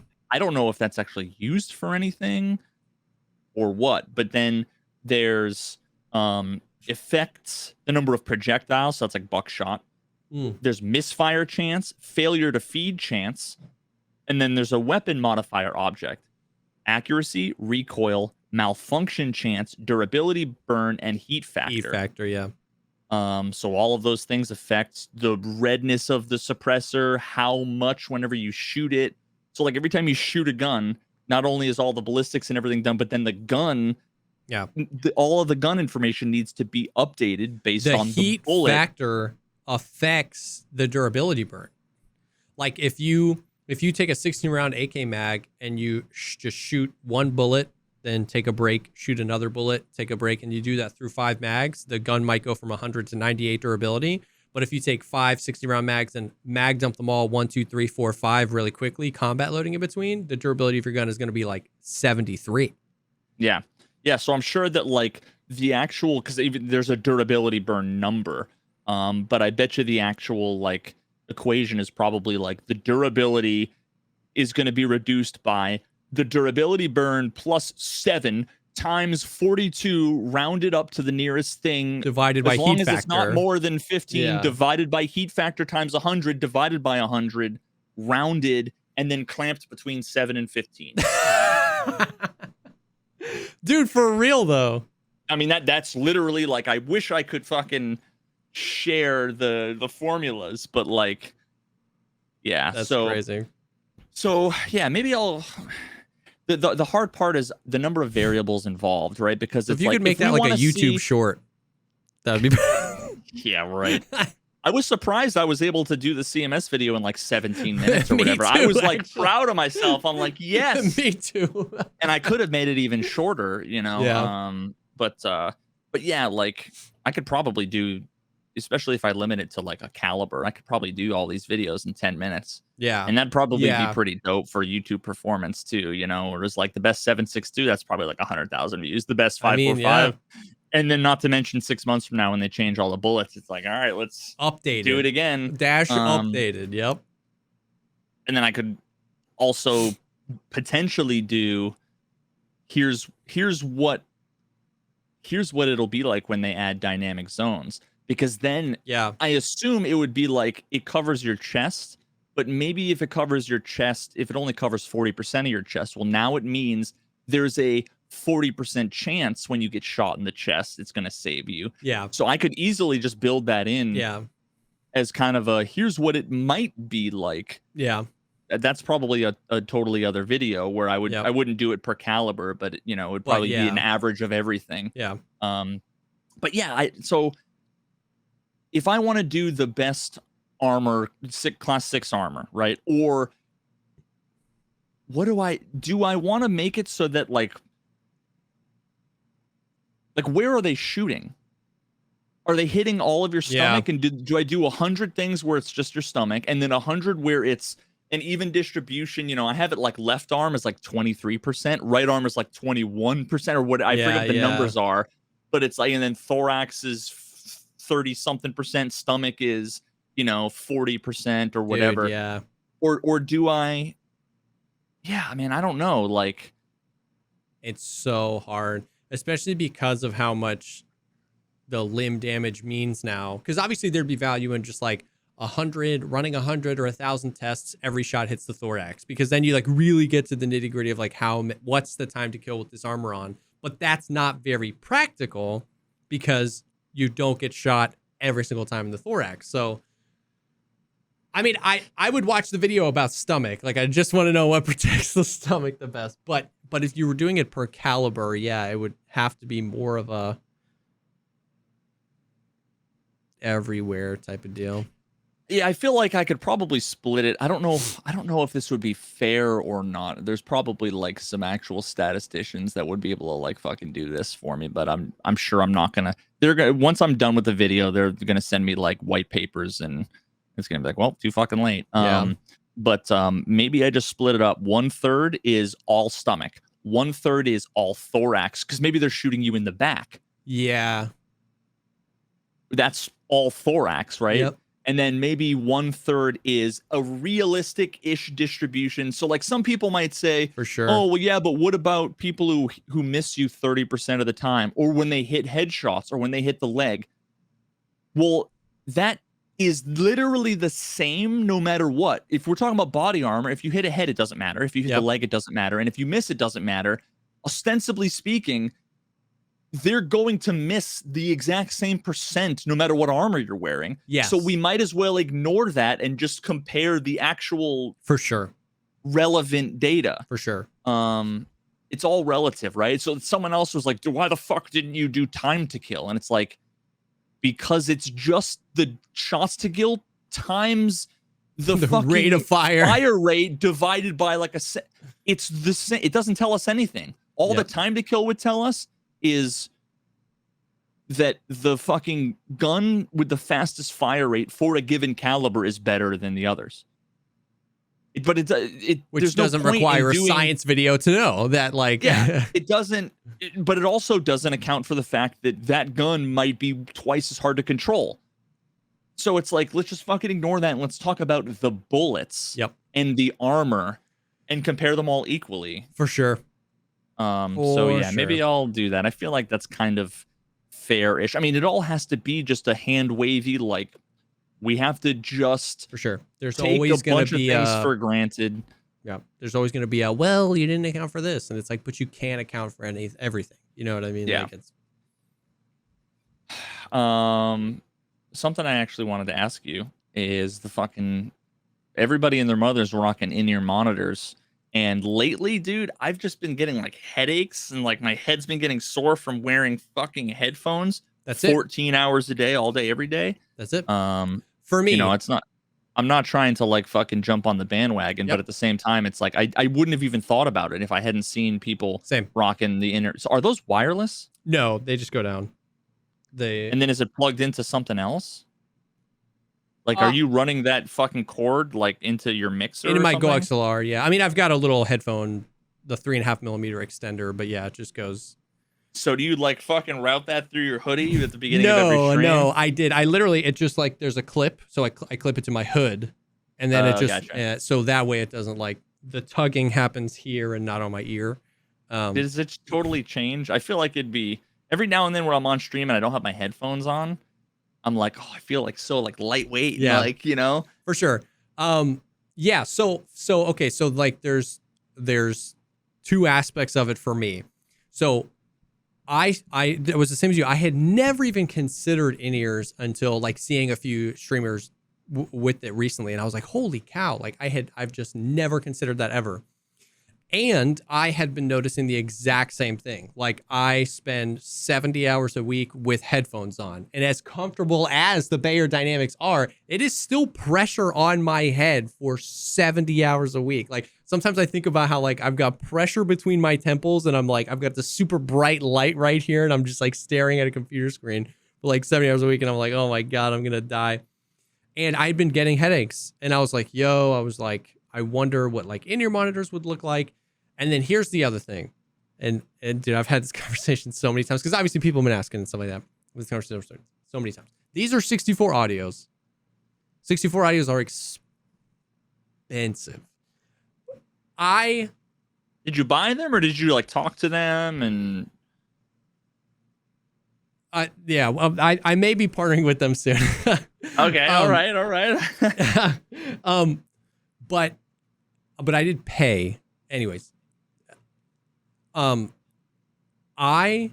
My whole life as a musician, like I spent like 8 years of my life, like committed to making music work. Like we were in bands. I was like, we had this nonprofit and music was a part of it. We were traveling and I've traveled all over the Southeast, and I was like, I mean, I gave up. I quit my dream job at Apple at one point to try and do like, it was like the story where I was like, I'm gonna make it like this. I spent like 8 years of my life, and throughout most of that 8 years, I wanted 64 audio in-ears because in the music world, they're the Cadillac, they're the Lamborghini. They have like, you would geek out over their stuff because they have a ton of patented technology that literally nobody else does. The way they build their drivers are really interesting. Their custom ones have like pressure relief differentials so that the pressure buildup, because it's a custom in-ear, doesn't build up too much and your ear's more comfortable.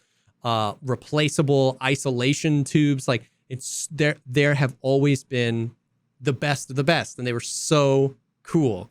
And so I've always wanted those. And so then I started to see, like, I saw Landmark got sponsored by 64 Audio, and I was like, what? And I was like, I had never considered that. It was like a whole thing.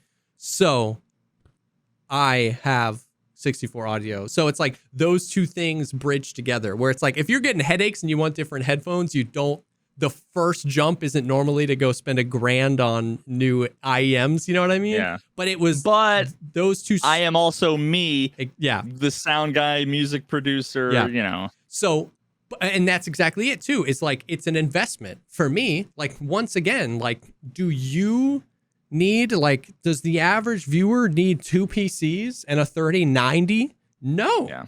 But I choose, it's not a requirement, I choose to invest to create the best experience for the viewer and to create the best and most comfortable experience for me. I don't need 4 monitors. I don't need 2 computers, but I want those things. So once again, I'm going to be wearing them 70 hours a week.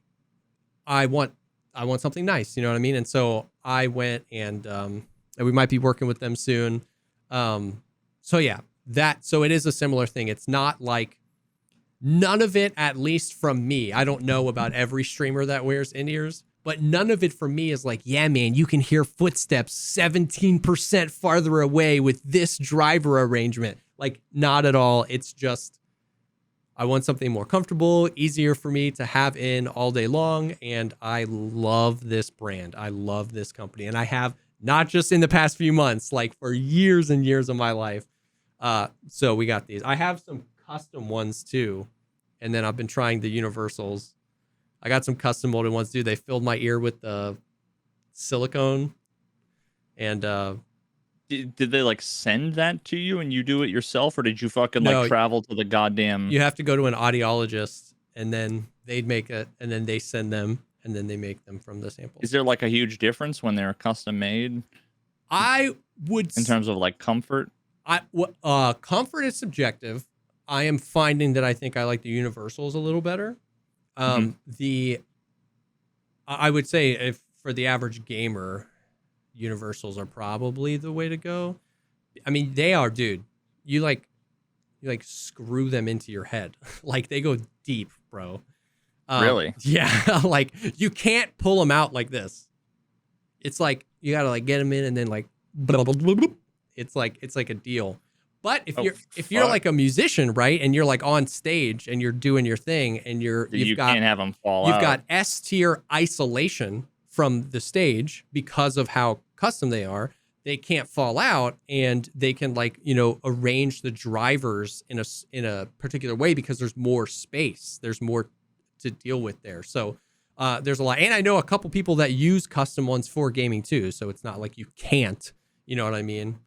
Are they noise canceling with like the embedded technology, or do they not have to, largely because of how you fucking screw them directly into your goddamn ears? Mostly that. Like, none of them have the whole like noise cancellation of like, sending out the inverse of the vibrations to cancel sound. Like, they don't have that technology. My dad worked at Bose for 5 years. So really? That's actually sick.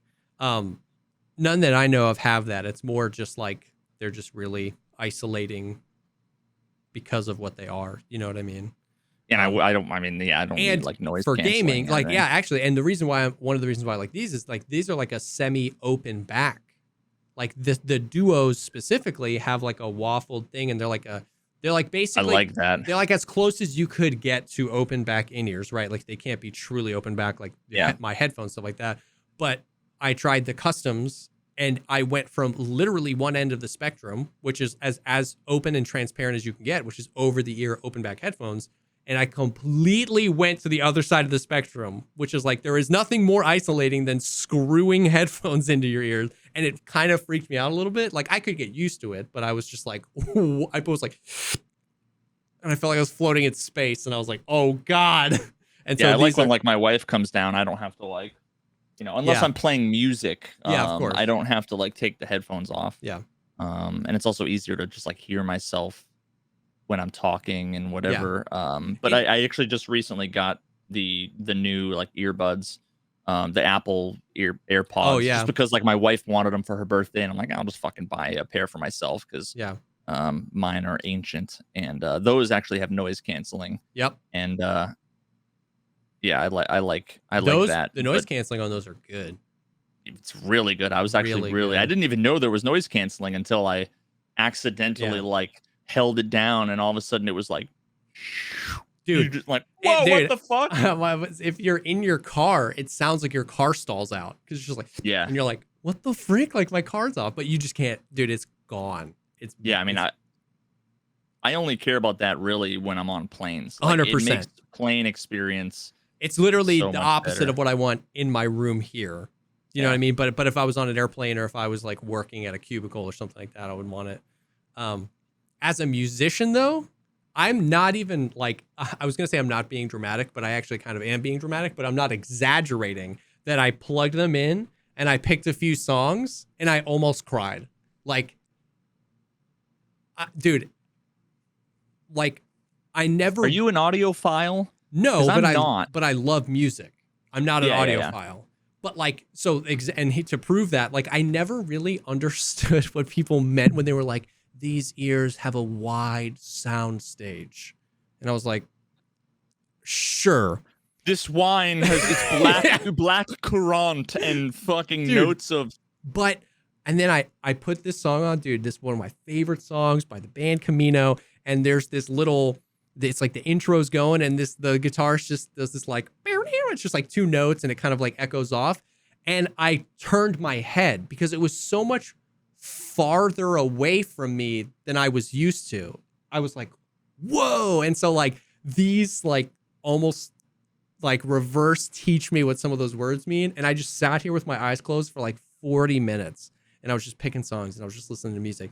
Now on the flip side, Tarkov sounds weird. Not bad. It's just when you're like, I literally have only ever played Tarkov through this set of headphones. You got to get used to it. Yeah. I don't know. I'm not an audiophile enough to know how these headphones, the Bear Dynamics, are tuned. I don't know if they're bass, heavy, or treble. I know Tarkov through those headphones. So like that was like almost like a shock where I'm like, oh, this is weird. And I've been like trying other headsets in game. Like, do I like the GSSHs now? Do I like the Sordens more? But bro, listening to music, all I want to do is listen to music with these headphones on. It's crazy. Interesting. Yeah, I actually had never heard of 64 audio. I bet you my dad's like he's been in bands, and he has a bajillion mixers and monitors and shit like that. He's probably heard about them, but their stuff looks pretty sick. Dude, a huge part of like, I talked to the guy, which by the way, like, I mean, we can talk about this podcast sponsorship. Yeah, we can talk about this off podcast, but like, if you want to talk to them, like 8 billion%. Okay, 100%. But I was talking to the guy, and he was saying that like a huge part of their like marketing when they were like really first starting and stuff like that is they would just go to like concerts and stuff like that, and go to like the producers and be like, can you try these? And they'd be like, no. And they'd be like, please, for 1 second. And they'd be like, I spent $10,000 on my ears. No, I'm not going to try your headphones. And then they would try them, and then they would just let the dudes keep them because they wanted them. And it was just like, and I just love that they were just like, it's, here you go, it's the best. And people are like, nah, fam. And then they're like, holy crap. Like, so yeah, they've got these headphones were sent to me. I did like a giveaway, like a monitor and some headphones, and I was like, I don't want to do a giveaway for something I've never used before, and I had no experience with Odyssey headphones. And they were like, all right, well, we'll send you something. Which model do you want? And I was like, so I picked out these, and they're like $900. Yeah. And honestly, like, other than the quality of them is fucking phenomenal. Like the leather is so Yeah. soft and it's just like built fucking Ford tough, you know, like and it came in a giant, like it actually looks like a fucking Kappa container, what it came in, dude. Really? You Like a little open it up Pelican and case? it was, dude, it's I like don't even want to throw it out. I still have it and I keep like a bunch of shit in it because it's just such a nice container. But like I have $300 headphones and $200 headphones that like they sound different, but neither are like any better. You know, so Yeah, like yeah. when people ask me, I'm not sponsored or anything by them. Like they sent them to me and I never talked to the company like ever again after that. Yeah. So people are like, "Oh, how do you like those headphones?" I'm like, "Don't fucking buy them. Like they're not worth $900." Yeah. You know, unless you're loaded and you want these very badly and very specifically, like just buy like the HD 6XXs, you know, or the 100%. And Sennheisers that's or what I've been biodynamic. telling people. Like, and that's what, you know what I mean? It's like if you spend 3 hours a week gaming, are these the best gaming headphones? Like, no, because best has to account for your budget and your use case. You know what I mean? Like, if you work from home and only drive to the grocery store once a week, a Lamborghini isn't the best car for you. You know what I mean? Like, it's Unless you have infinite money. exactly. So it's like, so that's where people ask me, it's like, well, let me tell you why I chose them. I spend 70 hours a week with them on. I love audio. I love music. I love this company. And if you want to get behind those things, hell yeah, dude. Like I can recommend these. But there's a difference between like endorsing and recommending and loving these things. There's a difference between that and being like everybody that games should have these. It's just like everybody. It's the I always use the graphics card. It's like if you've got a 720p monitor, you don't need a 3090. It's definitely better than a 1060, but you don't need a 3090 and it wouldn't serve you to get a 3090. So it's like, it's kind of the same thing. Yeah, I mean, at the end of the day, the way that I look at it is with the super expensive headphones or whatever. I mean, I've been saying this forever. I played with my like $2 or $3 knockoff Apple earbuds for like 2 weeks, had no problem localizing sound. Yes. Like, yeah. If you want to buy them for any reason, go ahead and do it. As long as that reason isn't, I'm going to get an advantage in a fucking video game. And that's why because that is not true. Yeah. And that's why I like that 6480 is moving into that space because like their website is top to bottom, nothing except what the headphones are. There's no marketing. Yeah. There's no picture on there of a guy like playing Halo and he's got 70 kills. Like it's just, there is no marketing like that. It's just like, these are a premium, really cool technology. They like lean more towards like a tech company. Like they've got a bunch of patents on like the stuff that they shove in their in-ears, like that nobody else has. And I love it. And so exactly, it's like buy them for any reason, but don't buy them because you know you think you're gonna hear Sanitar from 6 more feet away. Like it just doesn't. But if you buy them, don't buy them in the next like month or two. Wait until fucking Jesse or me or the podcast or whatever. Wait until one of us has a most code. Likely Jesse is sponsored and has a fucking code. For the love of God. Hashtag not yet sponsored. Hashtag not yet sponsored. Yeah, if you buy these, they'll actually increase your lighthouse FPS while scoped in by like 30%. So women will throw themselves at you. Yeah. So that's like it's such, there's so much to the answer. But I was so funny because you put in-ear monitors on the list and I put lol, I just got some because I was so, because you're like, I look up to you in the music world, you know, infinitely more than me. And I was like so hoping that tonight wasn't gonna be the night that you were gonna go on a rant about how in-ear monitors are terrible. And I was like, oh freaking shoot. And so no, I mean, I was so worried. I knew Landmark was using them, and all I knew was that he was using them, and then someone said they were like $1,200 or whatever, and I'm like, cool, like he can afford them, like whatever. He can, you know, he's actually like Twitch rich, you know, so he can do whatever the fuck he wants. And I just never, you know, I'd never cared, never needed it. I'm like, I got nice headphones. Yeah. But then just like lately, I find that I'm just adjusting my headphones so much and they're bothering my head. So then, and then I noticed when we were playing over the last couple of days. Yeah. And I've been watching. I have your stream up on another thing, and I've been watching, and I noticed that you had them. So that's why. Yeah. Honestly, that was the reason why I'm finally like, oh, Jesse's using them. I know a few people are using them.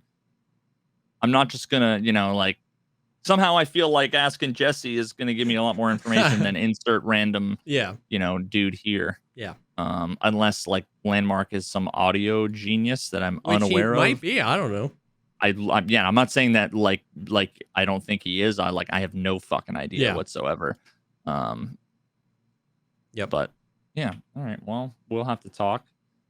Dude, it was just funny. We were talking about this on chat today.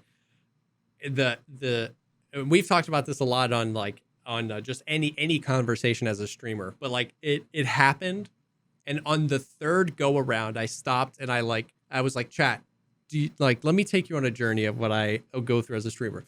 Somebody was like, bro, you got some in-ears. That's sick. What are those? And I'm like, oh, they're, 64 audio duos. They pulled up the website and I was like, oh my God. 3 seconds later, $1,200 headphones. I could buy a PC for that much. And then I go, yeah, I didn't, I definitely don't say everybody needs them. Here's why I like them. Here's, a little bit of my history around the company. Okay. And then we finish that and somebody goes, oh, I just got here. What are you talking about? My in-ears. They're 64 audio duos. My favorite, dude. I have nightmares about I just got here. Dude, and then $1,200. You can buy a car for that much. And then I have the conversation again. And I swear to God, it happened 3 or 4. And every time I answered the question. And on the fourth time, I was like, chat. I was like, just can we all take a second and this is why sometimes you might come into a stream and be like, well, that streamer seems like a dick. It's like, you don't know where you are on the chain of I just got here. What are we talking about? It's what you signed up for. If it bothers you, you're in the wrong business. You should basically answer for 10 hours straight the same question over and over and over again, and your viewers should not be bothered by it having to you're not going to talk about anything other than you're going to have some gameplay, and it's going to be the same thing 30 seconds at a fucking time. Dude, exactly. The same people that say this is what you signed up for are the same people that say, oh my God, can we just move on from this, if they happen to be there at the beginning, and if they're there for the whole roller coaster, they're the ones that are like, can we just move on? Well, why don't you just make a command and blah. Dude, it's so funny. So and I don't mind talking about it. What I mind is when people associate $1,200. I would never pay $1,200 for headphones. And I'm just like, I never said you should. Cool, man. Yeah, you know what I mean? You asked me, you know what I mean? We don't do that with what car do you drive? If I was like, oh, dude, I actually have a 2022 4Runner. Nobody's like, dude, every time I drive $48,000 for a car, you could buy 12 2006 Corollas for that much. Nobody ever does that. It's like, oh, sick, dude. I wish I could. It's just dude, what the hell? Now, every time I drive by a Red Lobster, I pull into the fucking parking lot. I open up the door and I go, I would never fucking eat lobster. Seafood is fucking gross. And then I get back in my car and I just leave. Dude, because 100%. I have to. People need to know. Dude. What I will and won't do, what's important to me. They need to know, because I have what the fuck's it called when people have the impression that they are the main character in the fucking world. Yeah. I forget what it's called. I mean, maybe it's just main character. Yeah, I don't know, but people just forget that chances are nobody gives a fuck about what they think. People forget that the internet can be real life. You know what I mean? I don't walk into a Starbucks and be like, protagonist. Oh yeah. If somebody in front of me orders if I'm a black coffee drinker and somebody in front of me orders a, double chocolatey chip frappuccino, I've never once in my life been like, oh my God, that's disgusting. I would never drink that, because that's even the difference. There's even a difference between do you know how much sugar's in that? That's a dick move, but even farther down the dick move ladder is not even informing anybody. It's just, I would never drink that. It's I never asked if you would drink that.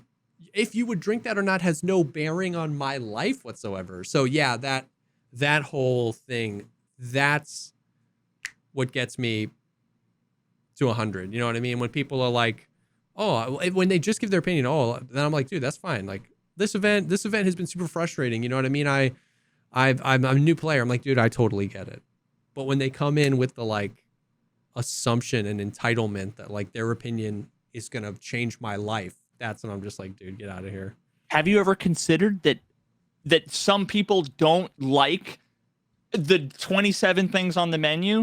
Remove it from your fucking menu, Dunkin' Donuts, because I don't like them. Yeah, I mean, honestly, folks, the public service announcement for all the fucking for Twitch chat for the 750th time. Ask more questions, make less assumptions, and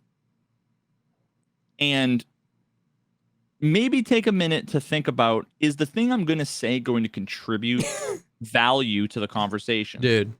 And I mean that like not in the most asshole-ish way, but how does it add to the conversation to be like, I don't like such and such a thing? Mm-hmm. I just don't. Yeah. Have you ever been in a conversation with a group of people where like you could totally tell that the one guy kept interjecting just so that we would all know he was talking about this subject? Like that's you, where it's like you didn't have to say like what? Yeah, okay. Like, you know what I mean? You're just like, he's just talking to hear his own voice. That is exactly like, you know what I mean? That is exactly what happens when you do that. It's just like, yeah, there's no value. I don't know how to respond. You know what I mean? Like, and a lot of times it's just awkward. It's the stereotype of the vegan. They need to, you know, and I don't think this about vegans. I don't care or whatever, either, but it's the, you know, just like Karen, you know, it's just the meme sort of around like they have to tell everybody, you know, like when you're like, oh, you know, I'm gonna can you come to my cookout? You know, I'm just gonna be making hamburgers and hot dogs. Oh, well, have you seen the way that they treat cows and blah blah blah? And it's like, so are you fucking is that a yes like, or a no? Yeah, maybe just like fucking eat beforehand, you know, or whatever, right? Like, I don't know. Yeah. So maybe I will make a command of the whole in-ear conversation so that I don't have 1,200. It should the response to the command should be $1,200. Yeah, just don't fucking buy them. Yeah, that's the thing. That's the fucking exclamation point 1,200. And it's just like, yeah, just don't buy them. Yeah. Yep. You just need to have like paid actors to then ask them, well, what kind of headphones do you have? And whatever they say, be like, $45? Like, why the fuck would I spend $45?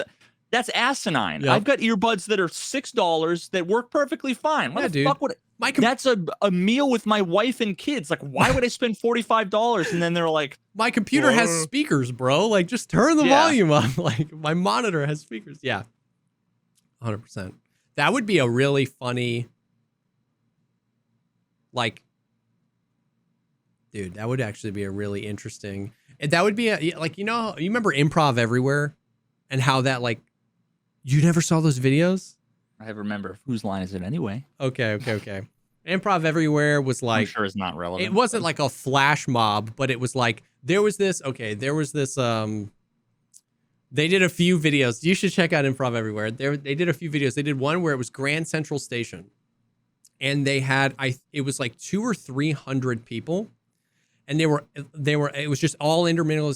Somebody had a camera set up super high, all intermingled, and they all had timers synchronized. And at the exact same time, they all stopped. They all froze, completely intermingled with the thing. And everybody was just like, what the? And they all remained frozen for the exact same amount of time. And then they just picked up like 2 minutes later. And it was just like a funny social experiment. And they did one where they got like I'm sure that fucked with everybody over the age of 30. Yeah. And then, well, actually at the time. Well, this was a while ago. Whereas now I would instantly be like, where are the cameras? Yeah. They did one where they got like 150 people to show up in a blue polo and khakis and go into a Best Buy. And they were just walking around and like, it just pandemonium. It was so funny. That's fucking funny. Anyways, it was like this concept of like, you know, like an SNL sketch, but like out in real life where there's people who know and people who don't know. And like, there's a world where that could grow to be like a really popular Twitch channel where instead of like 7 mods, there's like 300 people that are all in a Discord that are all shaping and moving the chat to go in certain directions. That could be nutty. Like that could be to like reenact the fucking scenarios that like we have to deal with every other day. Yeah. But just like fully lean into it. Like that would be super interesting. Like think of stuff in Tarkov if like enough people were like, you know, go back for the LEDX or something, and then everybody would be like bandwagon on, and there was no LEDX or whatever. Like there was just like there could be really funny stuff you could do, but I had never thought about that until. Anyways, improv everywhere. They're good videos. They're old videos, but they're good videos. Is it like so old that the aspect ratio is square? Probably. It's been so long since I've seen one, but probably. I mean, they're on YouTube. Dude, you know how many people sent me clips of different cop things where the fence was involved? They're like, is this fence guy? Is this fence guy? Dude, I got like, I think 8 DMs with videos, and none of them were fence guy. That's funny. There were some pretty funny ones, yeah. But dude, yeah, fence improv everywhere. Frozen Grand Central Station, 14 years ago. It's got 37 million views. Fuck off, dude. Bro. Jesus. Anyway. Oh, you know what? I was watching earlier. This is so fucking unrelated to anything, but I got a kick out of it. The only reason why it came to mind because I was surprised it had like 14 million views already, but it was, I don't know the details. I just know that like Johnny Depp and maybe his wife or his ex-wife were like in court for something. And it was like Johnny, like it was just funny highlights from like the court case. Yeah. Oh yeah. And how fucking bad oh yeah the like wife's lawyer is, and how hilarious, dude, this guy like 3 times in a row, the other lawyer would ask like, what was it that John Smith said to you on, you know, Tuesday? And Johnny Depp would be like, what he said. Objection. And then the guy objection. He would objection to his own question. It's like you asked the question. He was like, oh, okay, oops. You know, like, dude, it's been, he did like 3 times in a row, and the audience was like, dude, it's been rough. Yeah, that case is like huge. It's going on right now, and yeah, it's. Wait, Johnny Depp is suing her? Yeah. Or I thought she was like suing him for like abuse or something, but maybe I just like misread the headlines. Or high level view, she accused him of abuse, and then he got fired from every movie he was a part of in every series.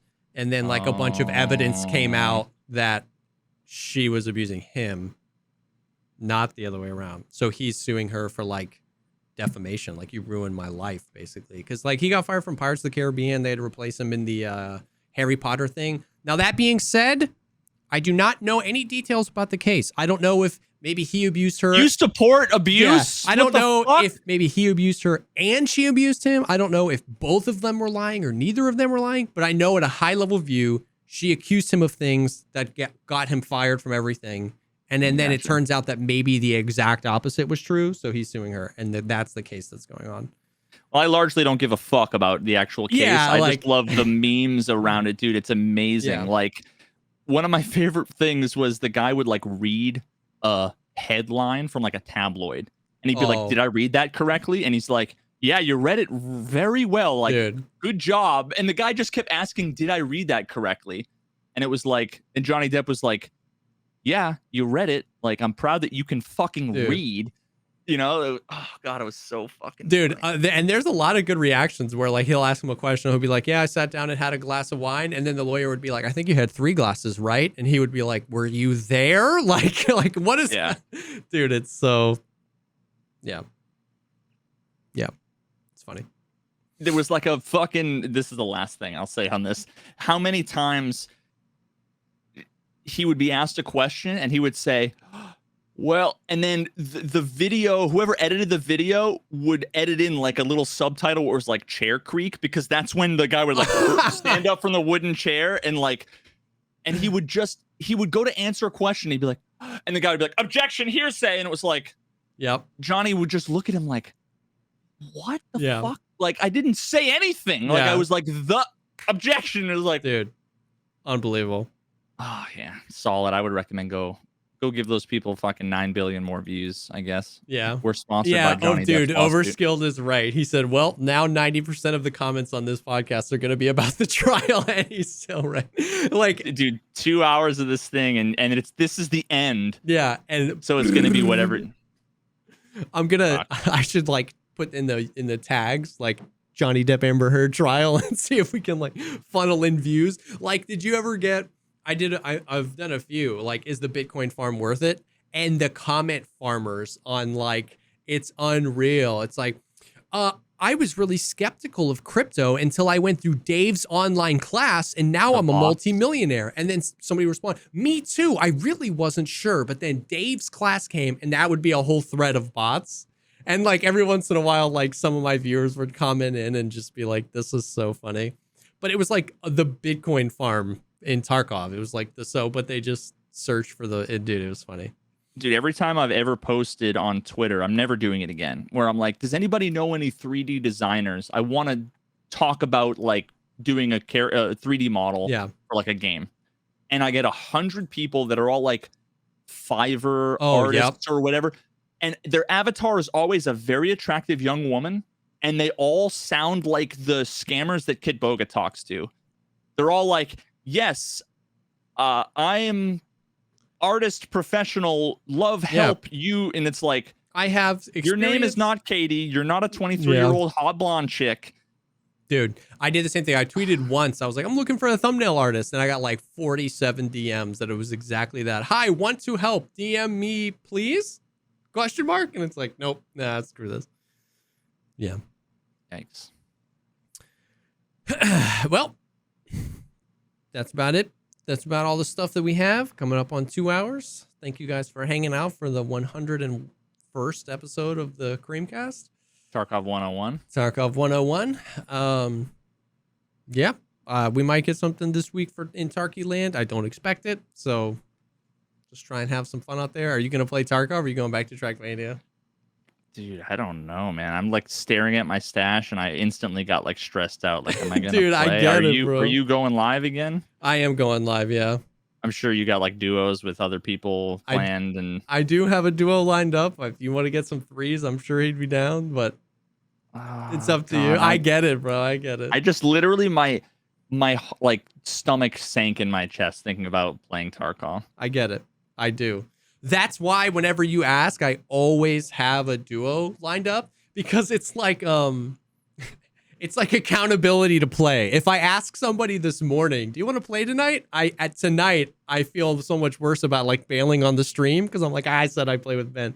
So I always have a duo lined up because it keeps me playing the game. I'll think about it in the next fucking 10 minutes. Yeah, dude. You let me know. Maybe do a scav raid, and if you get like one shot from across the map in Alt F4, then just let me know. I get it. Yeah, that's a great idea, actually. But yeah, guys, thanks for hanging. Thanks for being here. This will be live on all of the podcasty platforms and on YouTube. Go sub to the YouTube if you haven't. Early next week. Thank you guys for hanging out, and we'll definitely see you all on the next one. Peace.